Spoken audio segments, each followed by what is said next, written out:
Khurafat, Perjanjian Syaiton, dirilis pada tahun 2011 arahan sutradara kenamaan Malaysia Samsul Yusof. Khurafat menceritakan tentang perjanjian terlarang antara manusia dan setan yang melanggar kaidah Islam. Film ini fokus pada kisah sepasang suami istri Johan dan Aisyah yang mengalami hal-hal spiritual. Meski sudah melakukan berbagai upaya, gangguan itu terus berlanjut. Dari kejadian-kejadian aneh itu terungkaplah sebuah misteri akan kesalahan masa lalu Johan yang ternyata berikut ceritanya.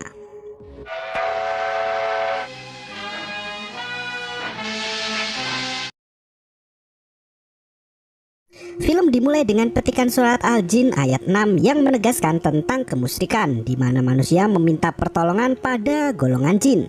Malam itu Johan bersama keluarganya tengah melaksanakan sholat maghrib berjamaah di rumah. Selepas sholat, Johan pamit untuk pergi ke musola dekat rumah untuk mengikuti pengajian. Mak Johan pun segera menyuruh Johan untuk bergegas ke musola. Imam Kahar sudah menanyakan kabar Johan karena beberapa hari terakhir tidak kelihatan. Setelah pamit dengan ibu dan istrinya, Johan bergegas pergi meninggalkan rumah. Mak Johan menanyakan pada Aisyah, istri Johan, apakah hubungan mereka baik-baik saja? Mak Johan ingin memastikan rumah tangga anaknya itu rukun dan bahagia. Aisyah mengatakan semua baik-baik saja tanpa ada cekcok sedikit pun. Ila, adik Johan, berkata jika ia sangat beruntung memiliki kakak ipar seperti Aisyah. Ia merasa kakaknya lebih soleh setelah menikahi Aisyah. Mak Johan juga sependapat dengan Ila. Mereka pun hidup rukun dalam satu atap, saling menghargai dan menjaga satu sama lain. Sementara itu, di sebuah klub malam, Ana, mantan kekasih Johan, tampak sangat frustasi pasca ditinggal nikah kekasihnya. Ia masih tak bisa menerima Johan menikahi Aisyah dan meninggalkannya begitu saja. Sepertinya, Ana masih cinta mati pada Johan. Meski dua teman Ana mencoba menghiburnya, namun Ana malah berjoget sendirian untuk melampiaskan rasa sedihnya itu. Seketika, suara lantunan ayat suci Al-Quran terdengar. Imam Kahar tengah mengisi tausiah di musola. Ia berkata jika Allah tak akan mengampuni orang yang menyekutukannya.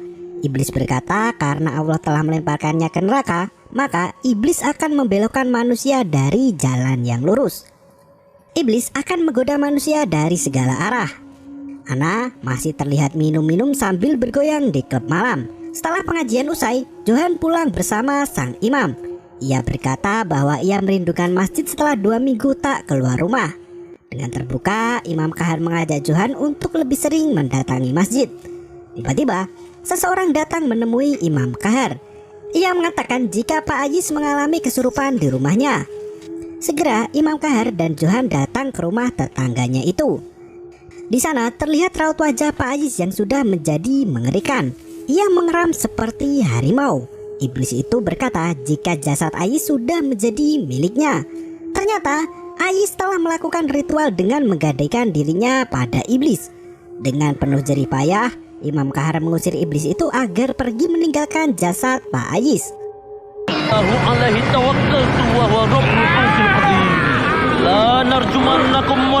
Tiba-tiba tubuh Ais terangkat hingga akhirnya ia terpental dan meninggal dunia. Di luar rumah sudah banyak warga yang berkerumun. Imam Kahar segera mengambil raja yang ditanam Pak Ais di bawah rumah panggungnya itu. Imam menjelaskan jika praktek ilmu hitam yang dilakukan tak akan bertahan lama.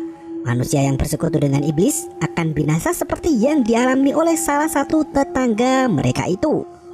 Sementara itu, Ana jatuh pingsan karena mabuk berat dan menggunakan narkoba. Dua teman Ana membawanya pulang ke apartemen. Setelah sadar, Ana semakin menggila. Ia berteriak memanggil nama Johan berkali-kali sambil menangis dan mengamuk. Tak tahan melihat sikap Ana, dua temannya itu justru meninggalkannya di kamar sendirian.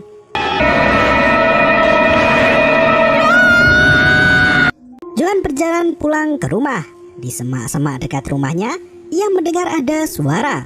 Johan mengarahkan senter ke arah sumber suara itu. Namun ia tak menyadari ada hantu di sana. Ternyata Aisyah sudah berada di belakang Johan. Ia menunggu Johan yang tak kunjung pulang hingga larut malam. Johan menjelaskan jika ada kejadian setelah pengajian. Setelah menceritakan hal buruk yang menimpa tetangganya itu, Johan dan Aisyah segera masuk ke rumah untuk beristirahat. Johan menyempatkan diri untuk menemui ibunya di kamar. Ia berkata jika dirinya akan segera pindah ke Kuala Lumpur untuk urusan pekerjaan.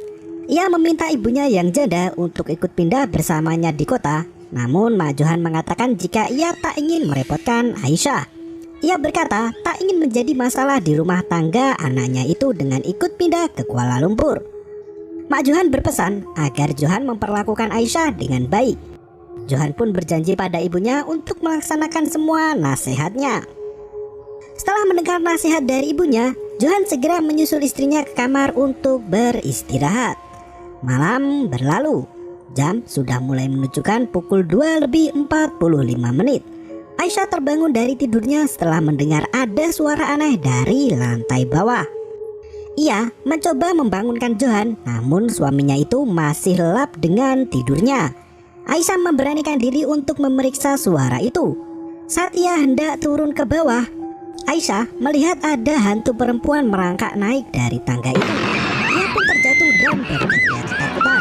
Setelah hantu itu hilang, ternyata hantu wanita itu sudah ada di atas kepalanya dan jatuh menimpanya. Ternyata Aisyah bermimpi buruk dan dibangunkan dari tidurnya dengan badan yang penuh keringat. Pagi hari pun tiba. Johan terlihat sedang bekerja di rumah sakit. Zura, teman Ana, mengikuti Johan untuk memberikan kabar tentang Ana. Ia meminta Johan untuk menemui Ana. Zura juga menanyakan alasan Johan mengapa ia tega meninggalkan Ana begitu saja dan menikahi perempuan lain. Johan mengatakan jika dirinya tak pernah merencanakan untuk meninggalkan Ana. Ternyata selama ini Johan tidak tahan melihat tingkah Ana yang terlalu binal. Johan sudah memberi kesempatan pada Ana untuk berubah, namun Ana malah semakin menggila. Hal itulah yang memaksa Johan untuk meninggalkan Ana dan menikah dengan wanita lain. Mendengar hal itu, Zura tak bisa berbuat banyak. Ia mengatakan jika Ana masih sangat mencintai Johan. Setiap harinya, Ana menangisi Johan dan tingkahnya semakin aneh. Saat Zura berbincang dengan Johan, nenek petugas rumah sakit terlihat mengamati mereka berdua. Hingga akhirnya, Zura pergi meninggalkan Johan setelah Johan menolak untuk menemui Ana. Johan bergegas pergi menuju ke kamar mayat. Ia menarik salah satu mayat dari loker dan bersiap untuk melakukan otopsi jenazah. Setelah memeriksa mayat itu, Johan mengisi form pekerjaannya. Tiba-tiba, mayat yang sudah ditutup di dalam loker keluar dan membuka dengan sendirinya. Suara aneh muncul dari belakang punggung Johan. Tangan seorang wanita menepuk pundaknya. Johan sangat terkejut dan ketakutan. Ia bergegas pergi dari kamar mayat. Di luar, sudah ada nenek yang ternyata membawa makanan untuk Johan. Siang pun tiba. Rosman mengajak Johan untuk makan siang di luar. Meski sempat menolak ajakan Rosman, akhirnya Johan ikut makan siang bersamanya. Saat Johan memasuki mobil, tiba-tiba Ana menggedor-gedor kaca jendela mobil. Dengan wajah memelas, ia meminta Johan untuk turun dari mobil. Setelah Johan turun dari mobil, Ana langsung memohon-mohon pada Johan untuk kembali padanya. Johan mengatakan jika dirinya tak sabar menunggu Ana berubah. Johan mengatakan jika dirinya tak bahagia bersama Ana yang seperti itu. Ia meminta maaf pada mantan kekasihnya itu dan meminta Ana untuk tak mengganggu hidupnya lagi. Mendengar hal itu, Ana semakin sakit hati. Ia menangis seraya mengatakan jika dirinya telah memberikan semuanya untuk Johan. Ana memohon pada Johan agar iba kepadanya dan kembali ke pelukan Ana. Tak mau memperpanjang masalah, Johan segera masuk mobil dan pergi makan bersama Rosman. Melihat mantan pacar Johan yang cantik, Rosman malah menggodanya. Ia berkata jika dirinya punya pacar seperti itu, Rosman akan menikahinya sebagai istri kedua. Johan mengelak dengan berkata jika ingin mencari istri seharusnya memilih wanita yang solehah. Johan teringat makanan yang diberikan oleh nenek. Ia membuka bungkusan itu dan memakan makanan dari sang nenek. Malam pun tiba. Aisyah dan Johan sudah berada di rumah baru mereka di Kuala Lumpur. Aisyah mengatakan jika ayahnya ingin Johan bekerja di perusahaannya. Di sana Johan bisa mendapatkan gaji yang lebih besar daripada bekerja di rumah sakit. Namun Johan menolak tawaran ayah Aisyah. Johan malah tersinggung dengan tawaran ayah Aisyah itu. Ia menuduh jika Aisyah tak bahagia dan malu karena gaji suaminya rendah. Tentu hal itu langsung dibantah oleh istrinya.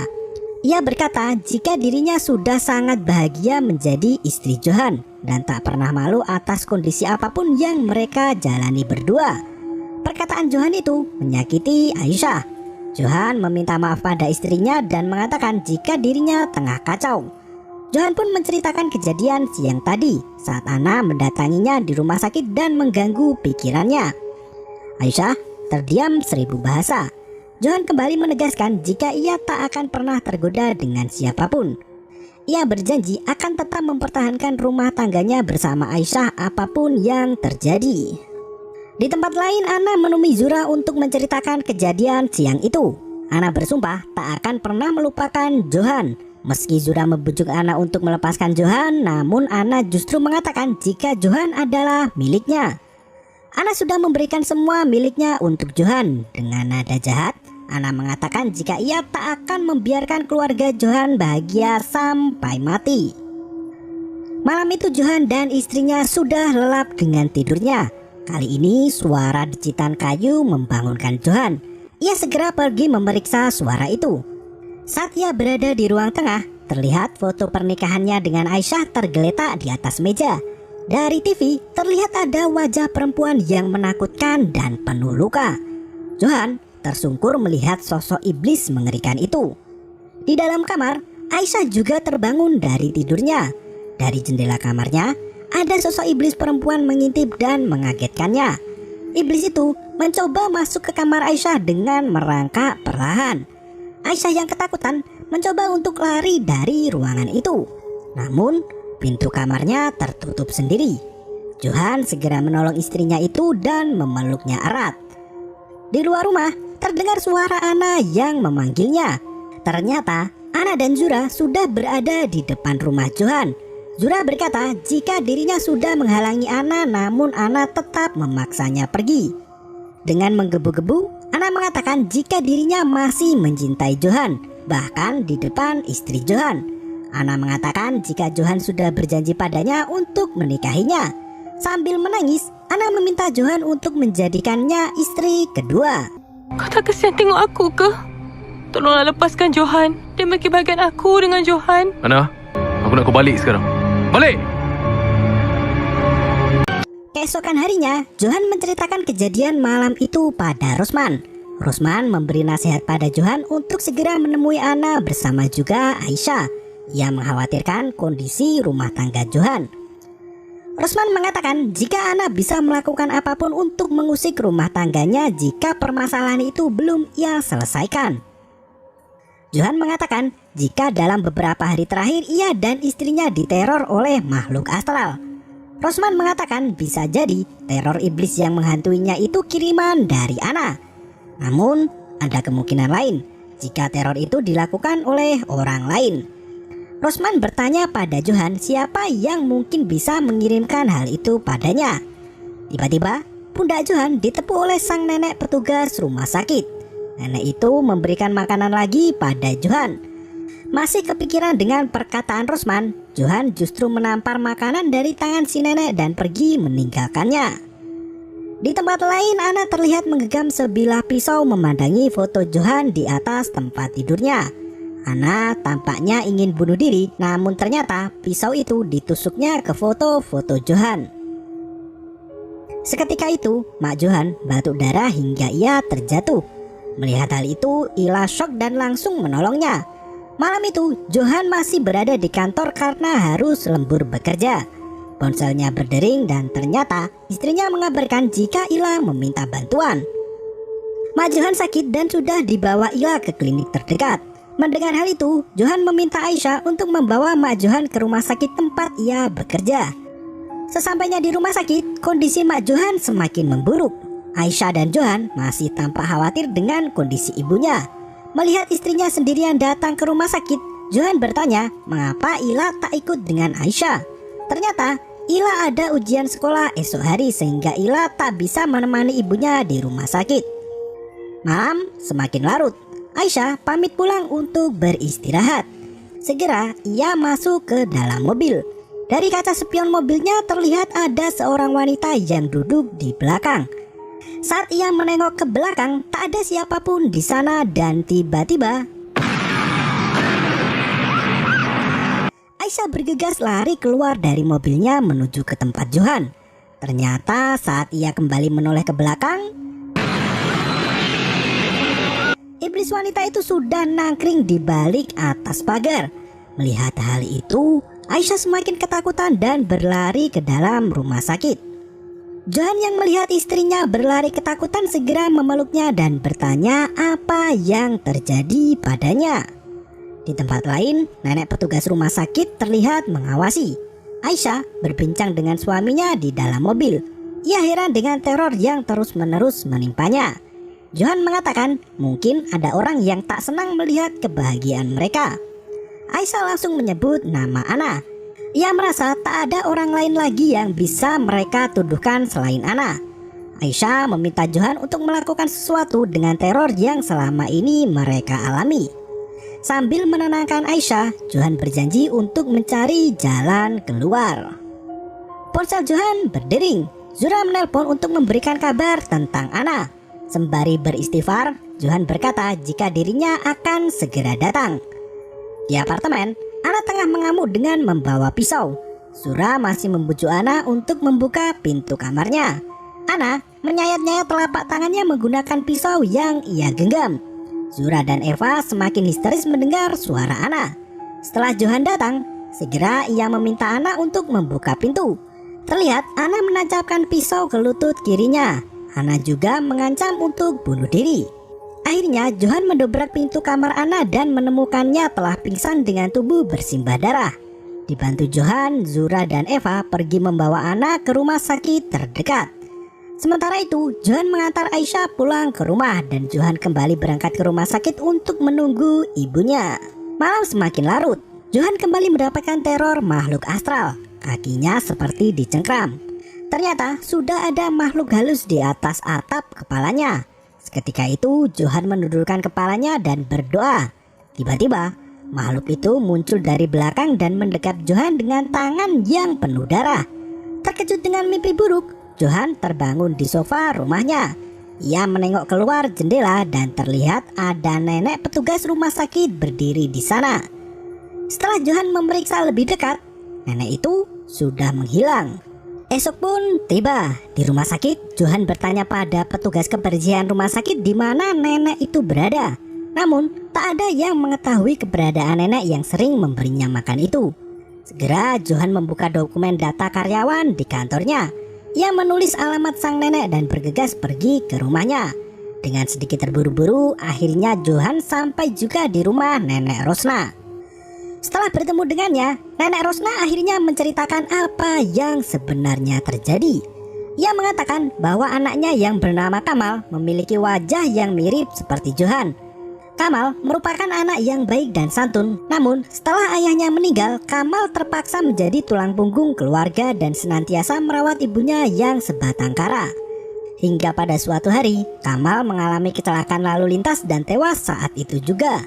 Setelah kejadian naas 10 tahun lalu, kehidupan nenek Rosna menjadi semakin terpuruk. Ia harus tinggal sendirian dan mencari nafkah sendiri.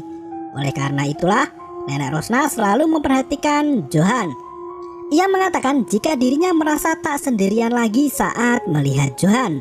Nenek Rosna merasa ada Kamal di sampingnya dan hal itu membuatnya semakin kuat dan tegar. Setelah menjelaskan apa yang ia alami, nenek Rosna meminta maaf pada Johan atas ketidaknyamanan yang disebabkan olehnya. Nenek Rosna berkata jika dirinya tahu Johan dan istrinya diteror oleh makhluk halus. Nenek itu menyarankan Johan untuk meminta maaf pada orang yang pernah disakiti hatinya. Johan pergi dari rumah nenek Rosna dan menuju ke rumah Ana. Ia membuka kamar Ana dan menemukan Ana telah mati bunuh diri. Segera Johan menelpon polisi. Ambulan dan petugas kepolisian berdatangan. Beberapa wartawan juga terlihat meliput tempat kejadian perkara. Aisyah menemui suaminya itu dan mencoba untuk menenangkan Johan. Ia mengatakan jika apa yang terjadi pada Ana sudah menjadi kehendak Tuhan. Setelah kejadian itu, Johan menelpon orang tua Ana untuk mengabarkan kedukaannya atas kematian Ana. Rosman bertanya, apakah ada saudara Ana yang tinggal di Kuala Lumpur? Johan mengatakan jika ayah Ana telah lama meninggal sedangkan ibunya sedang sakit keras. Sementara Ana adalah anak tunggal dan tidak memiliki siapapun lagi. Ibu Ana menitipkan jenazah Ana pada Johan. Ia pun meminta Rosman untuk menemaninya membawa jasad Ana pulang ke rumah orang tuanya esok pagi. Setelah menenangkan hati Johan, Rosman pamit pulang. Johan masuk ke kamar mayat dan membuka jenazah Ana. Ia berniat untuk meminta maaf atas kesalahan yang membuat Ana sakit hati. Setelah ia membuka penutup jenazah, tiba-tiba lampu rumah sakit itu padam. Meski Johan mencoba menyalakan listrik, ternyata listrik tak menyala juga. Johan mencoba membuka pintu dan pergi dari ruang jenazah, namun ternyata pintu terkunci rapat. Dan tiba-tiba listrik kembali menyala. Jenazah Ana terlihat sudah kembali di tempatnya. Johan menangis ketakutan. Pagi pun datang menjelang. Setelah menandatangani dokumen rumah sakit, Johan pamit pada istrinya untuk mengurus jenazah Ana. Mak Johan diantarkan Aisyah untuk pulang ke rumahnya setelah membaik dari serangan jantung yang menimpanya beberapa hari lalu. Terlihat jenazah Ana dimandikan dan dikafani. Setelah semua siap, segera jenazah itu disolati di rumah sakit dan Johan menjadi imamnya. Setelah jenazah usai disolati dan dikafani, Johan pergi ke rumah Ana bersama Rosman. Di dalam mobil itu, Johan mengatakan jika dirinya menyesal telah meninggalkan Ana. Ia mengatakan jika ia tak meninggalkan Ana waktu itu, maka semua ini tak akan terjadi. Rosman mencoba menenangkan Johan dan berkata jika semua ini sudah menjadi takdirnya. Namun Johan berkata jika ia selalu mendapatkan teror setelah menikah dengan Aisyah. Rumah tangganya tak tentram dan penuh ketakutan. Rosman mengatakan jika mungkin memang Ana yang mengirim santet padanya. Di rumah Johan, Mak Johan bertanya mengapa Aisyah terlihat murung beberapa hari terakhir ini. Aisyah mengatakan jika selama ini ia selalu dihantui dan diteror oleh makhluk gaib. Aisyah mulai mengkhawatirkan kondisi suaminya. Ia percaya jika roh bunuh diri tak akan tenang sebelum keinginannya terpenuhi. Sementara itu, di mobil ambulan, Johan dan Rosman masih melanjutkan perjalanannya. Mereka berdua sengaja memutar murotal Al-Quran di mobil agar terhindar dari gangguan. Tiba-tiba, suara lantunan ayat suci Al-Quran itu berhenti berbunyi. Johan kembali menyalakannya namun tak bisa menyala. Seketika itu, suasana menjadi hening dan mencekam. Johan menengok ke belakang dan terlihat ada hantu wanita di sana. Ketika Rosman menengok ke arah Johan, hantu wanita itu mengagetkan Rosman dan membuat mobil ambulan terperosok ke dalam jurang. Kecelakaan hebat itu menewaskan Rosman. Sementara Johan masih hidup dengan kepala berlumur darah. Ia melangkah untuk keluar dari mobil ambulan. Dirinya terkejut melihat jenazah Ana yang terkulai di bawah. Johan menggendong jenazah Ana dan berjalan menyusuri hutan.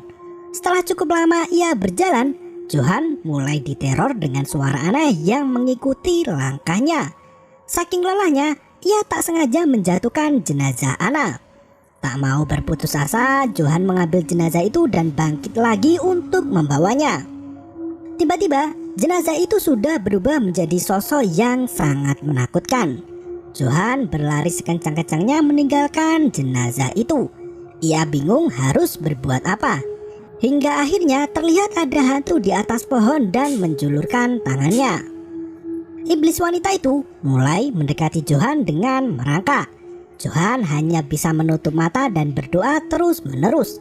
Saat ia membuka mata, hantu itu sudah menghilang dari hadapannya. Perlahan, Johan menengok ke kiri dan tiba-tiba tangan berdarah-darah menepuk wajah Johan. Kembali Johan berlari ketakutan menuju ke antah berantah. Ia teringat ketika dirinya mendekati Ana di klub malam. Johan terlihat merayu dan menggoda Ana, namun Ana justru menyiram wajah Johan dengan alkohol. Ana berkata jika Johan bukanlah tipe pria idamannya. Dengan angkuh, ia meminta Johan untuk berkaca dulu sebelum memutuskan untuk mendekatinya. Demi meredakan sakit hatinya, Johan pergi ke dukun untuk membuat Anna jatuh hati padanya. Pak dukun mengatakan jika Anna akan mencintai Johan melebihi cintanya pada dirinya sendiri. Pak dukun itu berpesan pada Johan untuk tidak meninggalkan Anna apapun yang terjadi, karena roh Anna telah diikat pada Johan dan akan terus mengikuti Johan kemanapun ia pergi. Setelah mendapatkan ajian dari Pak dukun, Johan segera menyebarkan jimat itu ke rambut Anna. Seketika itu Anna langsung kelepek-kelepek dan cinta mati pada Johan. Pak dukun kembali memperingatkan Johan untuk tidak meninggalkan Anna. Jika Johan nekat meninggalkan Anna, maka hidup Johan tak akan tentram. Itu merupakan perjanjian yang sudah Johan buat dengan iblis. Akhirnya Johan mengakui semua perbuatannya itu di tengah hutan. Ia meminta maaf pada Anna dan meminta Anna agar tak mengganggunya lagi. Namun Anna kembali datang mengejutkannya. Sesampainya di ujung jalan, Johan meminta bantuan mobil yang lewat untuk menolongnya. Johan sampai di rumah dan ia memanggil nama Aisyah, namun tak ada satu orang pun yang menjawab.